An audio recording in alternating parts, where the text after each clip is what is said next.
मैं भारत को भारतीयता की मान्यता के आधार पर फिर से खड़ा करना चाहता हूं, उस काम में लगा हूं। तो ये सूत्र, आखिरी सूत्र से फिर मैं उल्टा चलता हूं, पीछे तक आता हूं। आखिरी सूत्र ये है कि अपने रसोई घर में से दो चीजों को निकाल के बाहर करिए, एक तो शुगर, चीनी, शक्कर, और दूसरा ये डबल रिफाइंड तेल, ट्रिपल रिफाइंड तेल, डालडा, वनस्पति घी, वेजिटेबल ऑयल, ये दोनों बाहर करिए। अंदर क्या लाना है? स्वयं पाक घर में लाना है गुड़ या तो काकवी, और तेल के रूप में तो जो भी शुद्ध तेल आपके आसपास निकलता है उसको, ये दोनों घर में लाना है, और ये दो बाहर से भोजन में इसका कल से ही अगर करेंगे तो बहुत अच्छा लाभ मिलेगा आपको। आप में से किसी को भी अगर डायबिटीज है, किसी को भी गुर्दे दुख रहे हैं, किसी को भी कमर दुख रही है, ये कल से ही शुरू कर दीजिए। शक्कर बंद, गुड़ चालू, शक्कर बंद, काकवी शुरू, और ये रिफाइंड तेल बंद, शुद्ध तेल शुरू। मैं 15 दिन की आपको गारंटी दे रहा हूँ, 15 से ज्यादा दिन नहीं लगेंगे।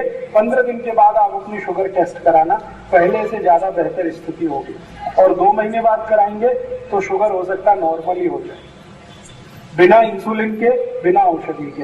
ये गुर्दे दुखना अपने आप बंद हो जाए, कमर दुखना अपने आप बंद हो जाएगा, पेट में एसिडिटी अपने आप खत्म हो जाएगी, ये चला ही जाएगा। शरीर आपका पहले से बहुत अच्छा हो जाएगा।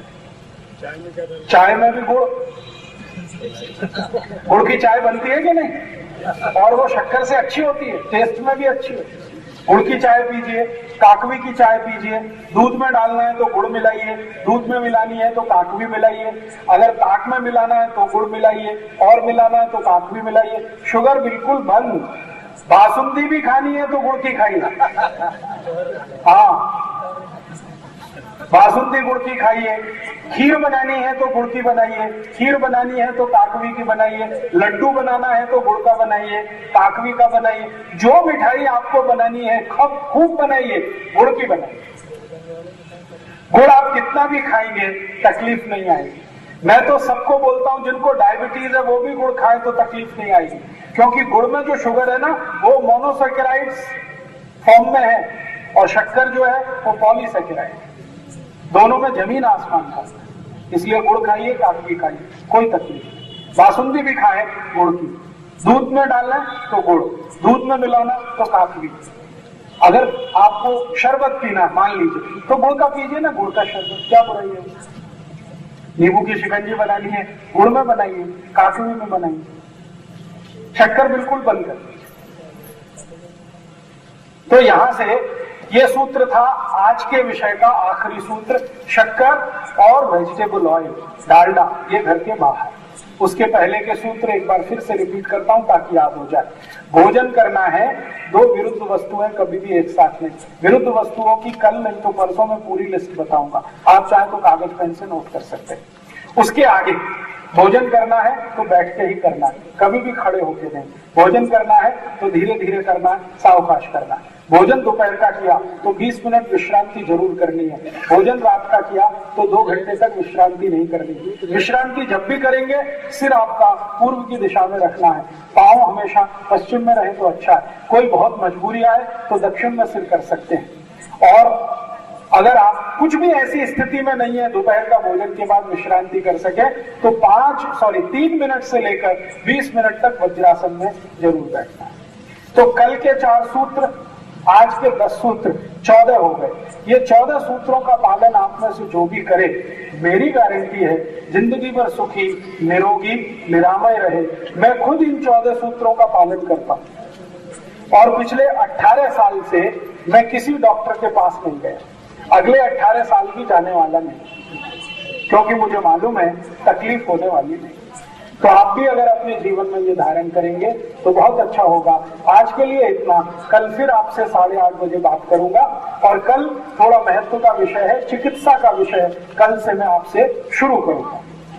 एक जानकारी, हाँ, सोयाबीन बिल्कुल नहीं, गलती से भी नहीं। अच्छा, मैं आपसे एक प्रश्न पूछ लूं, भगवान को पूजा करते हैं तो उसमें बहुत सारी दाल रखते हैं, पूजा में रखते हैं, तुअर की दाल रखते हैं, मूंग की दाल रखते हैं, मसूर की दाल रखते हैं, सोयाबीन की रखते हैं। भगवान को पूजा करते समय कभी सोयाबीन की दाल रखी देखिए, क्यों?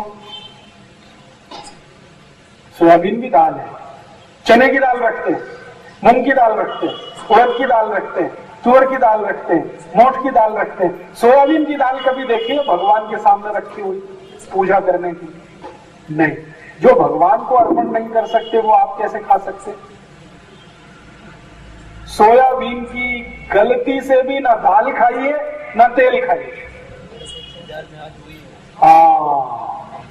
तो समझ लीजिए बीमारियां भी सबसे ज्यादा उसी के कारण। ये जो सोयाबीन है दाल के रूप में या तेल के रूप में, ये शरीर को कभी भी हजम नहीं होता। या दूसरे शब्दों में कहूं तो सोयाबीन का कुछ भी आप खाएं, शरीर उसको डाइजेस्ट नहीं कर सकता, उसका पाचन नहीं कर सकता, क्योंकि उसको पचाने के लिए जो कुछ एंजाइम्स चाहिए वो है ही नहीं मनुष्य के शरीर में। तो आप बोलेंगे फिर ये किसके लिए है? सोयाबीन को पचाने की ताकत सिर्फ डूकर में है और किसी में। डूकर के पोट में एक एंजाइम बनता है, वो सोयाबीन को पचा सकता है। बाकी किसी के भी शरीर में वो एंजाइम नहीं है जो सोयाबीन को पचा सके। आप कहेंगे सोयाबीन में तो प्रोटीन है। हाँ प्रोटीन है, लेकिन प्रोटीन को डाइजेस्ट करना पड़ेगा, उसके लिए जो एंजाइम चाहिए वो पोट में है ही नहीं।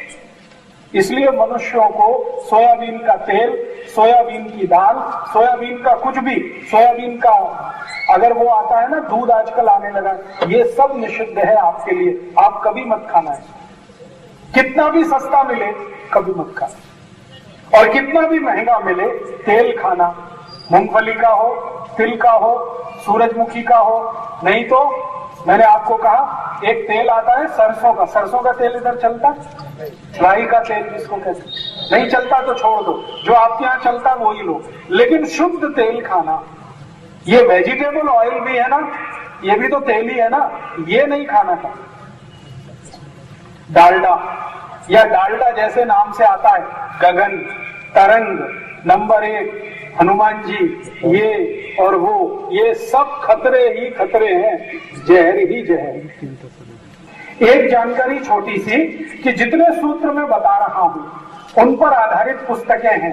स्वदेशी चिकित्सा, सौंदर्य चिकित्सा, अष्टांग हृदय के आधार पर चिकित्सा, वो पुस्तकों के रूप में आप ले सकते हैं। 6-7 पुस्तकें। और मेरी व्यक्तिगत अपील है कि हमारे अभियान, हिंद स्वराज अभियान का, हमारे बहुत सारे कार्यकर्ताओं का बनाया हुआ खादी का कुछ कपड़ा यहाँ आया है। आप अगर उसे खरीदेंगे तो हमारे आंदोलन को और अभियान को कुछ फंड्स उसमें से मिलेंगे और उससे हम अपने काम को आगे चला सकेंगे। हम किसी से डोनेशन नहीं लेते हैं, लेकिन खादी बेचकर जो फंड्स आते हैं उससे इस अभियान को आगे बढ़ाते हैं। तो खादी भी है, पुस्तकें भी हैं, आप लें। आपका आभार, बहुत धन्यवाद। कल हम आएंगे, ठीक समय से आने की कोशिश करेंगे तो ज्यादा बताने में सुविधा होगी। धन्यवाद। दोस्तों सबसे पहले तो चैनल सब्सक्राइब करें, फिर लाइक, कमेंट और शेयर करें। और हाँ, हमारा एंड्रॉयड ऐप डाउनलोड करना ना भूलें।